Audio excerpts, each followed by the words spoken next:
जय श्री कृष्णा। राधे राधे मेरे प्यारे भक्त जैनों, आज आप सुनेंगे महापुण्य फल देने वाली संपूर्ण व्रत कथाएं। इस कथा को सुनने से आपका मनोकामना जरूर पूरा होगा। भक्त जनों, आप लोग इस कथा को सुनिए तो पूरा कथा सुनिए, अधूरा मत छोड़िए, क्योंकि भगवान को दुख लगता है, उनकी दुख पहुंचता है। मानव लोग हमारा अपमान करते हैं, हमारा कथा को पूरा नहीं सुनकर हमारा अपमान कर रहे हैं। इसलिए आप लोग सुने तो पूरा कथा सुने, अधूरा मत सुने। जनों, आज आप सुनेंगे माँ तुलसी या एक औरत की दुख भरी कहानी और उसकी साथ गाय माता।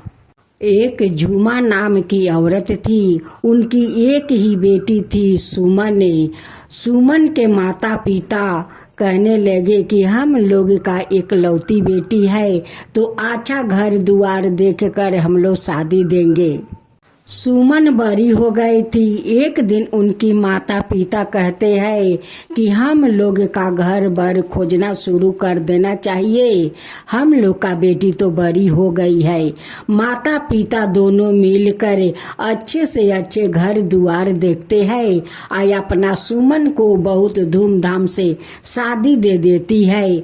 सुमन तो माँ तुलसी का भक्त थी।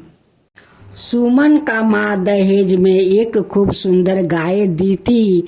सुमन सुबह उठ कर काम धंधा कर लेती है, माँ तुलसी का पूजा कर लेती है। गाय माता को सुबह उठकर गोवाला साफ कर देती है, उन्हें चारा खिला देती है, फिर अपना काम में लग जाती है। सुमन अपना पति के साथ खुशी से 1 साल तक रही। सुमन माँ बन जाती है। कुछ दिन का बाद उनकी एक संतान को जन्म देती है।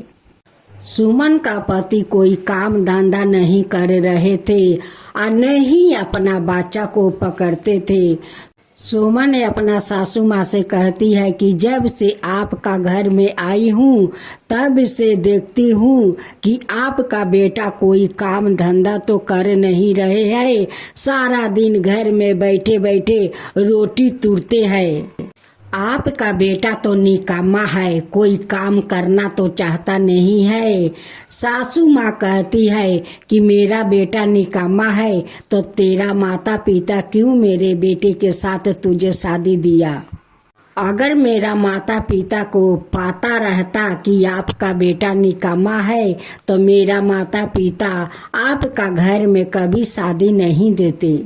सुमन को घर से निकाल देती है, अपना बेटा को दूसरा विवाह करवा देती है। सुमन अकेली घर में पड़ गई। अब इधर अपना बच्चा को संभालती थी, उधर गाय माता को संभालती थी, उधर तुलसी माँ को पूजा करती थी। सुमन अकेले काम करते करते परेशान हो जाती है। गाय माता से कहती है, माँ मैं सुबह उठती हूँ, घर आंगन करती हूँ, नहा धोआ कर तुलसी का पूजा करती हूँ, तुम्हें स्नान कराती हूँ, चारा खिलाती हूँ, यही करते करते मेरा समय निकल जाता है तो तेरा दूध कैसे दूँ माँ। सुमन का रोज का नियम था, पहला खाना बनाकर अपना गौ माता को खिला देती, तब जाकर वो खुद खाना खाती। सुबह उठकर सुमन अपना गाय का बथान साफ करती, गाय को चारा डाल देती, तब आकर अपना घर के सारा काम कर लेती, नहा धोआ कर माँ तुलसी का पूजा करती। पूजा करने के बाद अपना गाय को दूध दूहकर घर घर देने चली जाती। जब सुमन का बेटा उठकर रोने लगता उस झूला में, माँ तुलसी आकर उस बच्चा को झूले में झूलाती। देखती माँ तुलसी की बच्चा को तो भूख लगा है। गाय के पास जाकर कहती कि गाय माता एक गिलास दूध दे दो कि उस बच्चा को पिला दूं। सुमन तो गई है दूध देने, इनकी बच्चा को बहुत जोर के भूख लगा है। देखिए वो रो रहा है। गाय माता के बाट में गिलास लगा देती। गाय माता एक गिलास दूध भर कर दे देती। माँ तुलसी उस बच्चा को पिला देती और झुलुआ झुलाकर सोला देती। सुमन का संसार वही गाय माता चला रही थी। उनकी दूध दूह कर वो घर घर में जाकर बेचती और उसी से उनकी संसार चल रहा था। सुमन एक दिन अपना बच्चा को दूध पिलाकर उसी कपड़ा का झूले में झूला कर सुला देती है और सुला कर वो चारा लाने चली जाती है। चारा लाने में उनकी बहुत देर हो गया। इधर उनकी बच्चा उठकर बहुत जोर जोर से रो रहे थे। उसी समय माँ तुलसी आती है, कहती है कि इस बच्चा को तो भूख लगा है। गाय के पास जाती है गिलास लेकर। गाय माता दूध दे देती है। माँ तुलसी उस बच्चा को दूध पिलाकर फिर से झुलुआ झुलाकर सुला देती है। सासू माँ जो अपना बेटा को दूसरा विवाह करवाई थी वो बहू तो अच्छी नहीं थी। अपना सासू माँ को रोज गाली देती है, खाना नहीं देती है। उस बहू ने तो अपना पति को भी देख नहीं पाती है और दूसरा मर्द के साथ है वो चक्कर चलाती है। तभी तो सासू माँ कुछ नहीं कहती है, क्योंकि वो अपना उस नई बहू से बहुत डरती थी। उनकी बेटा भी डरते थे, कुछ नहीं बोल पाते। लेकिन सोमा बेचारी को कितना वो लोग तकलीफ देते थे।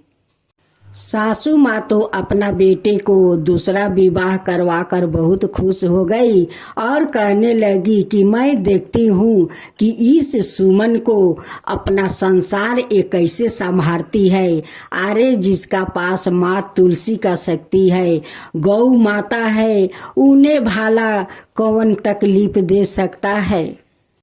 सुमन एक दिन चारा लेकर आती है अपना गाय माता को लिए और सोचती है कि आज तो मुझे चारा लाने में बहुत देर हो गया है, मेरा बच्चा तो भूखे रो रहा होगा। जब सुमन घर के अंदर आती है देखती है कि उनकी बच्चा तो सो रहे हैं। मने मने कहती है कि अरे हमारे शांत बच्चा, तुम अपना माँ को दुख को समझता है कि मेरी माँ अकेली गाय को चारा लेने जाती है, आदमी को घर में दूध देने जाती है, तो मैं अपना माँ को कैसे परेशान करूं। उसलिए मेरा बच्चा सो रहा है, मेरा बच्चा कितना शांत है। लेकिन सुमन के कहाँ पाता है कि मेरे घर में माँ तुलसी आकर मेरा बच्चा को देखभाल करती है। गाय माता अपना दूध देती है, माँ तुलसी उनकी बच्चा को दूध पिला देती है, झुलुआ झुलाकर सुलाकर चली जाती है। सुमन को तो ये पता नहीं था। एक दिन सुमन खूब सुबह उठती है, उठकर अपना गाय को बथान साफा कर लेती है। करने के बाद उन्हें चारा देती है। आकर जल्दी जल्दी घर के काम खत्म कर लेती है। अपना बच्चा को वो दूध पिलाकर झूले में झूला देती है। नहा धोआकर माँ तुलसी का पूजा कर लेती है। तब जाकर वो बाजार जाती है कि जाऊं बाजार से कुछ राशन पानी लाऊं और गाय माता के लिए कुछ दाना लाऊं। सुमन का पति एक दिन अफसोस कर रहा था कि मैं दूसरा विवाह करके मैं कितना गलती किया हूँ।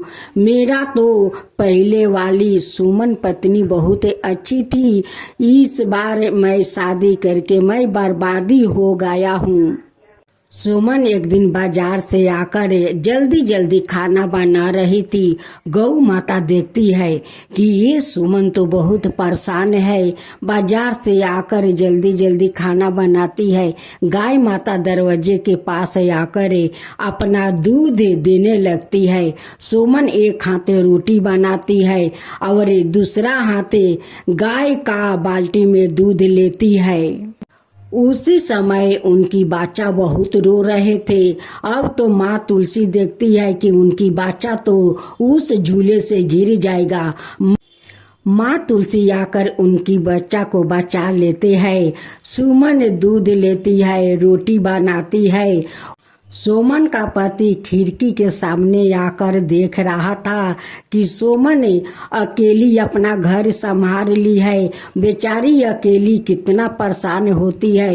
एक हाथे खाना बनाती है, दूसरे हाथे गाय माता को दूध लेती है। इनकी गाय माता कितनी अच्छी है कि दूध दूहना नहीं पड़ता है। गाय माता खुद भाषा से दूध छोड़ देती है और सुमन बाल्टी में ले लेती है। ये सब देख कर उनकी पति को बहुत अफसोस हो रहा था।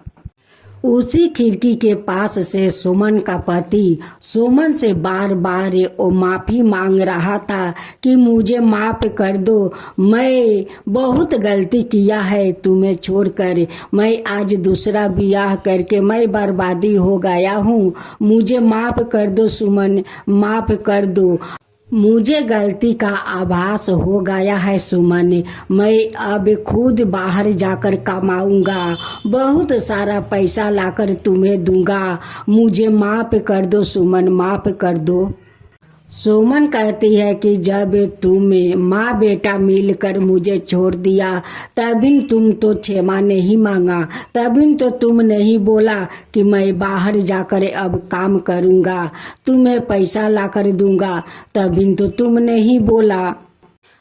क्या आपका आदुरी पत्नी अब आदर नहीं करती है, प्यार नहीं करती है, अपना सासू माँ को आरती नहीं उतारती है? जाओ उसी के पास जाओ जो पत्नी तुम्हें प्यार करती है। क्या अब तुम मेरे परेशानी पर नमक छिड़कने आए हो? सुमन का पति कहता है कि नहीं नहीं सुमन, मैं सच बोलता हूँ, मैं तुम्हारे साथ रहना चाहता हूँ। मैं अपना परिवार के साथ रहना चाहता हूँ। वो मेरा पत्नी नहीं है, वो कोई मेरा नहीं है। मुझे माफ़ कर दो सुमन, मुझे माफ़ कर दो। तुम मुझे अपना लो सुमन, अपना लो। माँ तुलसी ये सारे बात सुनकर वहाँ पर साक्षात प्रकट हो जाती है और सुमन से कहती है कि सुमन, जब तुम्हारा पति इतना माफ़ी पर माफ़ी मांग रहा है तो तुम्हें उसे माफ़ कर देना चाहिए। सुमन का पति का भी माँ तुलसी का दर्शन हो जाता है। वो कहते हैं कि हे माँ तुलसी, मुझे क्षमा कर दीजिए, क्षमा कर दीजिए। मुझसे बहुत बड़ा गलती हो गया है कि मैं सुमन को छोड़कर उस शैतान पत्नी के साथ मैं बहुत तकलीफ करता हूँ, बहुत तकलीफ देती है। मुझे माफ़ कर दीजिए तुलसी माता, माफ़ कर दीजिए। अब मैं भी कमाना चाहता हूँ, कमा करे अपना सुमन को हाथ में सारा पैसा लाकर दूंगा। मैं अपना परिवार के साथ रहना चाहता हूँ। हे तुलसी माता, मुझे माफ़ कर दीजिए। सुमन अपना पति को माफ़ कर देती है और उसे अपना लेती है। माँ तुलसी सुमन को सौभाग्यवती रहने के लिए आशीर्वाद देती है और आशीर्वाद देकर वो अंतर ध्यान हो जाती है। सुमन अब अपना पति के साथ खुशी खुशी से रहने लगी। हे तुलसी माता, जैसे आप सुमन को संसार को ख्याल रखा, उनकी पति को मिलवा दिया, वैसा ही सबका ऊपर कृपा कीजिए। हे माँ तुलसी, सबका ऊपर वैसा ही कृपा कीजिए। माँ तुलसी की जय हो, माँ तुलसी की जय हो। जय जय जय हो, गणेश भगवान की जय हो। एक नंदिनी नाम की एक औरत थी।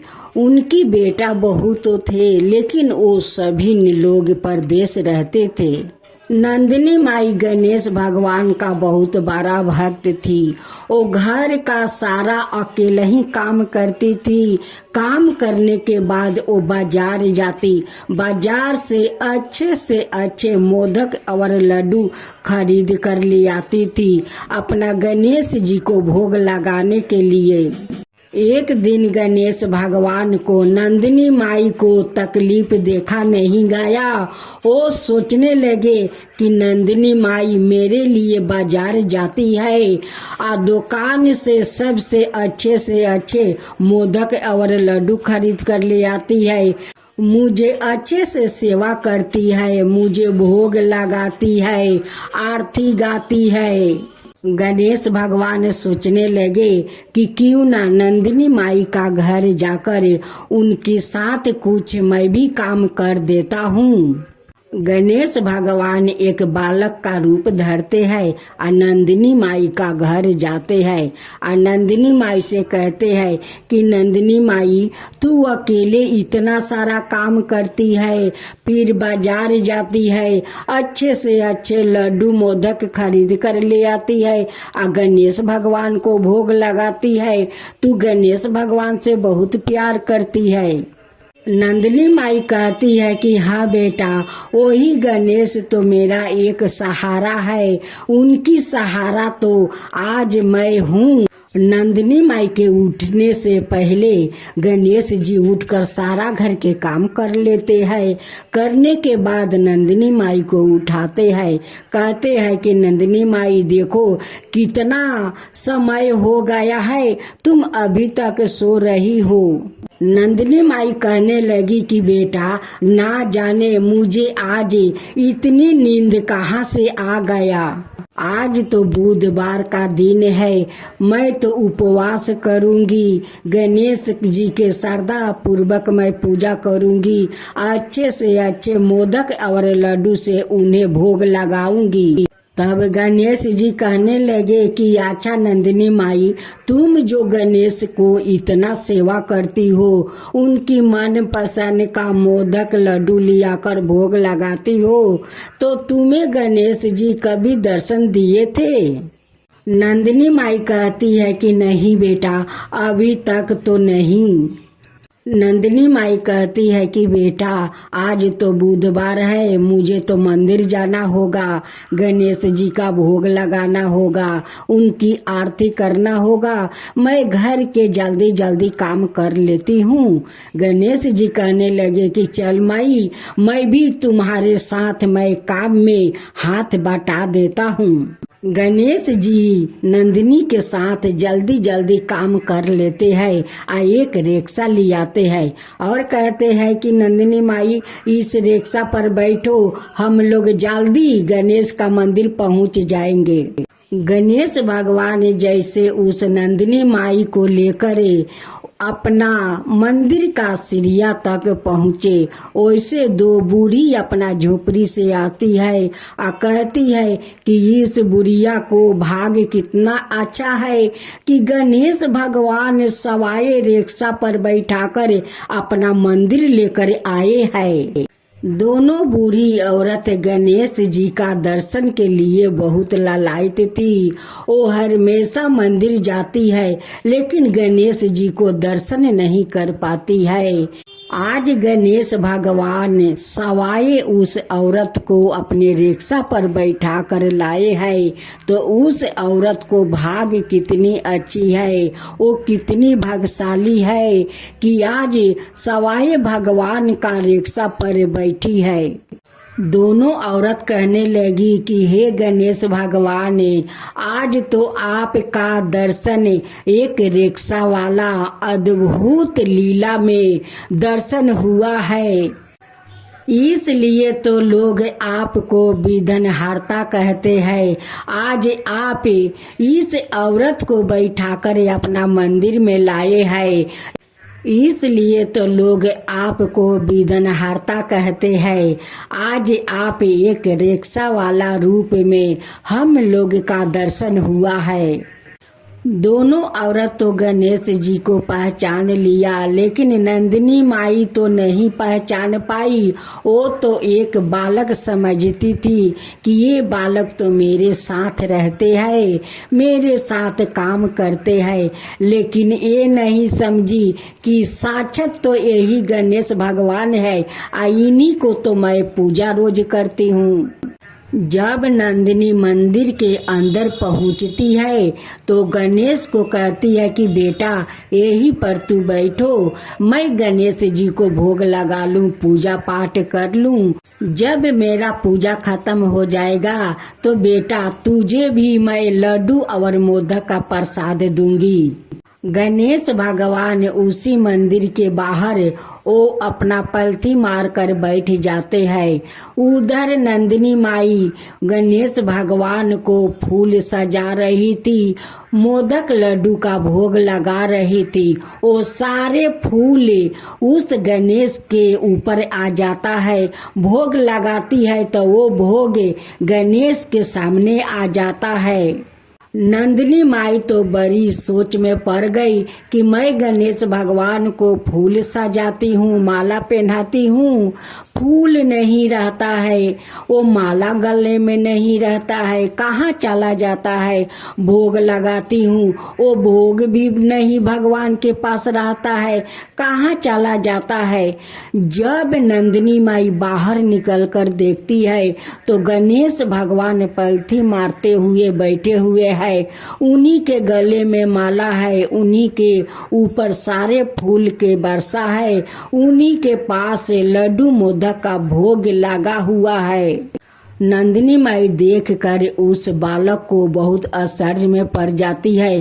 कहती है कि ये तो कोई बालक नहीं है, मेरे साथ साक्षात गणेश भगवान रहते हैं, मेरे साथ काम करते हैं, मुझे रिक्शा पर बैठा कर हाट बाजार ले जाते हैं, फिर भी गणेश भगवान को मैं नहीं पहचान पाए।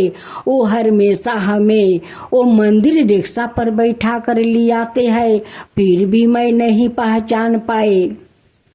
आज तो बिदनहर्ता अपना अद्भुत लीला दिखा दिया। हे भगवान, मुझसे कोई अगर भूल होए तो आप मुझे क्षमा कर दीजिए, मैं आपको पहचान नहीं पाई, आप मेरे साथ रहते थे। नंदिनी माई गणेश भगवान से कहती है कि हे भगवान, मेरा तो सब कोई है, लेकिन सब परिवार परदेश में रहते हैं, अगर मेरा मृत्यु हो गया तो मेरा पास कौन रहेगा। गणेश भगवान कहने लगे कि नंदिनी माई आप चिंता मत करो, आपको मृत्यु जब होगा तब मैं आपको इसी रिक्शा पर बैठाकर बैकुंठ धाम लेकर चला जाऊंगा। गणेश भगवान कहने लगे कि नंदिनी माई तुम जो इतना मुझे सेवा करती हो, तुम पर मैं बहुत प्रसन्न हूँ, बहुत प्रसन्न हूँ, तुम जो चाहे मुझसे वर मांग लो। नंदिनी माई कहती है कि भगवान मैं क्या वर मांगूं, मैं कोई वर नहीं मांगूंगी, मांगने से पहले आप तो वर मुझे दे दिया है कि आप अपना रिक्शा पर बैठाकर मुझे बैकुंठ धाम ले जाएंगे, यही तो मेरा बहुत बड़ा वरदान है। दोनों बूढ़ी माई कहने लगी कि भगवान हम दोनों को क्या होगा। गणेश भगवान कहने लगे कि माई आप दोनों चिंता मत करो, आप लोग तो मेरे मंदिर जाती हो, पूजा करती हो, आप लोग का भी बैकुंठ धाम मिलेगा। जो हमारा श्रद्धा भक्ति से मेरा पूजा करता है उन्हें जरूर बैकुंठ धाम मिलेगा। बिदनहर्ता का अद्भुत लीला, उनकी लीला कोई नहीं जानता है। एक दिन तीनों बूढ़ी माई का मृत्यु हो गया और गणेश भगवान उसी रिक्शा पर तीनों बूढ़ी माई को प्राण लेकर वो बैकुंठ धाम चले गए। बैकुंठ में यमराज देखकर कहने लगे कि भगवान आप मुझे बुला लेते तो मैं आ जाते। गणेश भगवान कहने लगे कि नहीं यमराज, ये तीनों मेरा भक्त है, उसलिए तीनों को मैं अपना साथ इस रिक्शा पर बैठा कर लाया हूँ। अब तो यमराज तीनों को अपना सिंहासन देते हैं कि तीनों माता को इस सिंहासन पर बैठा दीजिए। गणेश भगवान ने हे गणेश भगवान, आपका अद्भुत लीला है। जैसे आप इस तीनों भक्त पर अपना कृपा किया, अपना साथ वैकुंठ धाम ले गए, वैसा ही सबका ऊपर कृपा कीजिए हे गणेश भगवान। हे विघ्न हरता, सबका ऊपर ऐसे ही कृपा कीजिए। गणेश भगवान की जय हो, गणेश भगवान की जय हो, विघ्न हरता की जय हो, विघ्न हरता की जय हो, भगवान की जय हो, यमराज भगवान की जय हो। एक महिला से यमराज ने कहा कि मैं तुम्हारे प्राण लेने आया हूँ, मैं तुम्हारा थोड़ा समय देता हूँ। अपनी किस्मत बदलने के लिए इस पुस्तक में जो चाहे लिख दो, वो ही हो जाएगा।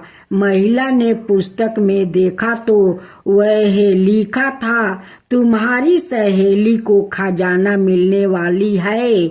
इसके बाद क्या हुआ? एक महिला को यमराज मिले, लेकिन वो उन्हें पहचान नहीं सकी। उसने यमराज को पानी पिलाया। इसके बाद यमराज ने महिला से कहा कि मैं तुम्हारे प्राण लेने आया हूँ, लेकिन तुमने मुझे पानी पीने के लिए दिया, इस कारण मैं तुमसे खुश हूँ। तुम्हें एक अवसर देता हूँ, तुम अपना भाग्य बदल सकती हो। या कहकर यमराज ने एक पुस्तक महिला को दे दिया और कहा कि इस पुस्तक में तुम्हारे नाम का एक दृष्टि है, वहाँ तुम अपने लिए जो चाहती हो वो लिख सकती हो। जैसा लिखोगी वैसा ही होगा। महिला ने पुस्तक हाथ में ली और जैसे ही उसे खोला तो उसमें लिखा था कि तुम्हारी सहेली को खजाना मिलने वाला है। महिला ने वहाँ लिख दिया कि उसे खजाना ना मिले।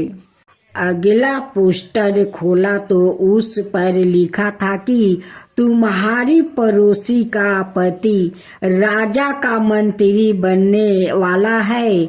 महिला ने वहाँ लिख दिया कि वो मंत्री ना बने। कुछ ही देर में उसे अपने नाम का पृष्ठ मिला। वो खुद के लिए अच्छा लिखने के लिए सोचने लगी, लेकिन जैसे ही वो लिखने वाली थी, यमराज ने पुस्तक के ली। यमराज ने महिला से कहा कि अब तुम्हारा समय खत्म हो गया है। तुम दूसरों का बुरा करने के चक्कर में खुद का भला नहीं कर सकती है। महिला को पछतावा होने लगा कि उसने सुनहरा अवसर खो दिया। इसके बाद यमराज ने उस महिला के प्राणों का हरण कर लिया। इस कथा की लिख यह है कि काफी लोग दूसरों का बुरा सोचते रहते हैं, मौका मिलने पर दूसरों का बुरा करते हैं। इस चक्कर में वो कई बार खुद का भला करने का अवसर खो देता है। हम दूसरों का भला ना कर सके तो कम से कम किसी का बुरा भी नहीं करना चाहिए, यही सच्ची मान्यता है। अगर वो महिला अपनी मित्र और पड़ोसी का बुरा नहीं सोचती तो खुद का भाग्य बदल सकती थी, लेकिन उसने पहले उनका बुरा करने की सोची और खुद के प्राण नहीं बचा सकी। गणेश भगवान की जय हो, गणेश भगवान की जय हो। सभी धार्मिक कार्यों और पूजा पाठ में सर्वप्रथम गणेश जी की पूजा की जाती है। गणेश जी को सभी देवताओं में प्रथम पूज्य माना गया है। गणेश जी की पूजा के बगैर कोई भी शुभ कार्य प्रारंभ नहीं किया जाता। गणेश जी को शुभ लाभ के दाता और रिद्धि सिद्धि का स्वामी माना जाता है। गणेश जी को यही प्रथम पूज्य युग के माना गया है। इससे संबंधित कुछ कथाएं धर्म ग्रंथों में वर्णित है जो इस प्रकार के है। पूर्व काल में एक बार देवताओं ने माता पार्वती को अमृत से तैयार किया हुआ एक मोदक दिया, जिसे देखकर उनके दोनों बालक कार्तिकेय और गणेश माता से मोदक मांगने लगे। तब माता पार्वती ने उनकी वृद्धि को परखाने के उद्देश्य से मोदक के महत्व का वर्णन करते हुए उसने कहा कि तुम में से जो धर्मचरण के द्वार श्रेष्ठता प्राप्त करके सर्वप्रथम सभी तीर्थों का वर्णन कर आएगा, उसी का मैं यह मोदक दूंगी। माता की ऐसी बात सुनकर कार्तिकेय अपने वाहन मयूर पर सवार होकर शीघ्रता से चल दिए। इधर गणेश जी का वाहन मूषक होने से वो सोच में पड़ गया कि मेरा वाहन तो मूषक है, मैं अपने बड़े भाई से पहले नहीं जा सकता।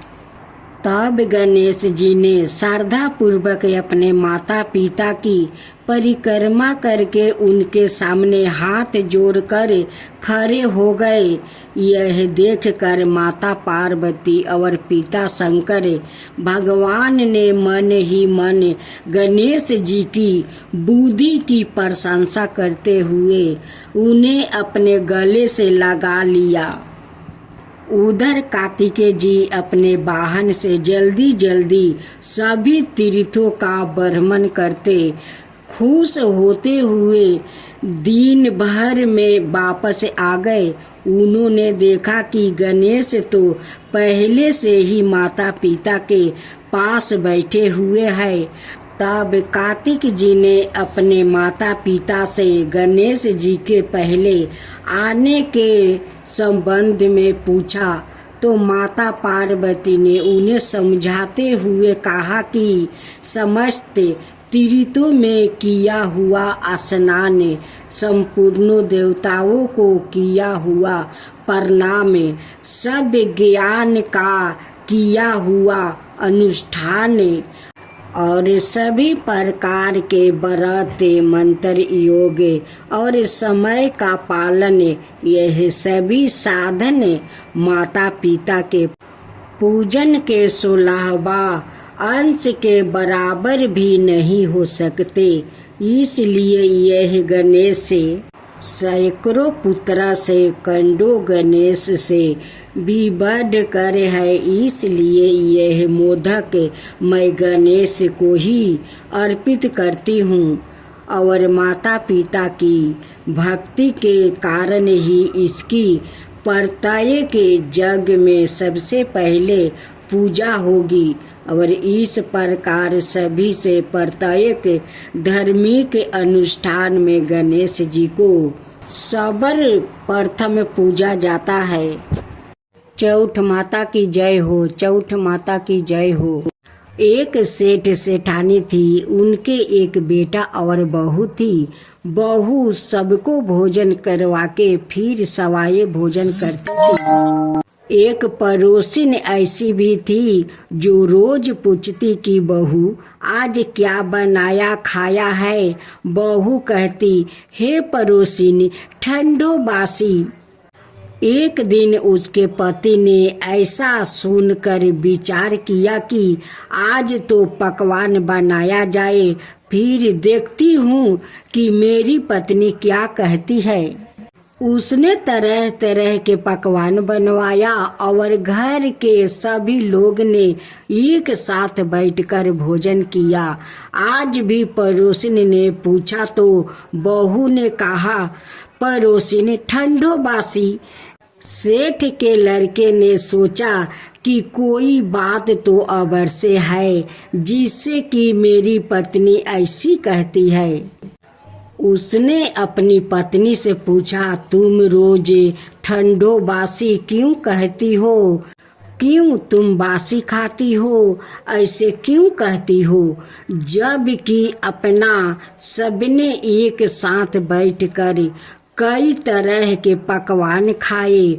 उसकी पत्नी बोली, आपने जो खा रहे हैं वो बाप बूढ़े की कमाई है। जिस दिन आप काम करके लाओगे उस दिन मैं समझूंगी कि ताज़ा भोजन कर रही हूँ। अब एक दिन लड़के ने माँ से कहा, मैं एक बार शहर में कमाई करने जा रहा हूँ। माँ बोली, बेटा अपने पास इतना धन है कि खाया नहीं जा सकेगा। माँ के माना करने पर भी बेटे ने सवाए कमाने का मन बना लिया और जाते समय पत्नी से कहा, मैं जब तक कमाकर बहुत सा धन लेकर ना आऊं तुम चूल्हे की आग मत बुझाने देना। एक दिन चूल्हे की आग बुझ गई तो वो मन ही मन घबराने लगी, कहीं मेरे पति पर संकट तो नहीं आन पड़ा। जल्दी से पड़ोस में से आग लाकर चूल्हे में राख देती है। ऐसा विचार करके पड़ोस में गई। वहाँ पड़ोसिनी चौठ माता का व्रत पूजन कर रही थी। पड़ोसिन ने कहा, थोड़ी देर में आकर ले जाना। बहू ने पड़ोसिन से पूछा, आप यह व्रत क्यों करती है? इससे क्या मिलता है? पड़ोसिन ने कहा, चौठ माता के इस व्रत को करने से अन्न लक्ष्मी मिले और अपनी मनोकामना पूरी होता है। अब बहू भी चौठ माता का व्रत करने लगी। दीवार पर चौठ माता बनाई। उस दिन घी गुड़ का चूरमा बनाकर रात्रि को चंद्रमा को अर्घ देकर भोजन करती है। ऐसा करते करते बहू दिन हो गया। चौठ माता ने उस बहू के पति को सपना दिया कि साहूकार का बेटा तू जागे कि सोए, तेरी पत्नी बहुत याद कर रही है। घर जाकर उसकी चिंता मिटाओ। तू दुकान खोल कर कंकु केसर का पगला बन के बैठ जाना। आज तेरा हिसाब किताब चुकता हो जाएगा। अब तो चौठ माता ने जैसा कहा था वैसा ही हुआ था। उसने घर जाने की तैयारी की और गाड़ी भर के धन दौलत लेकर चल दिया।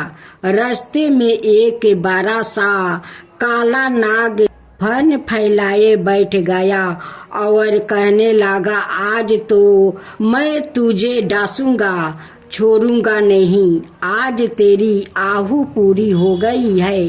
सेठ ने लड़के से कहा, आज चौठ माता ने मुझे सपना दिया तो मैं पत्नी से मिलने घर जा रहा हूँ। वहाँ मेरी पत्नी बहुत चिंता कर रही है। मैं उसे मिल कर जरूर आऊँगा, तब तुम मुझे डांस लेना। नाग ने कहा, तुम शपथ पूर्वक कहकर जाओ तो मैं तुम्हें जाने दूंगा, परंतु लौट कर नहीं आए तो तुम्हारे घर आकर मैं तुम्हें डांस लूंगा।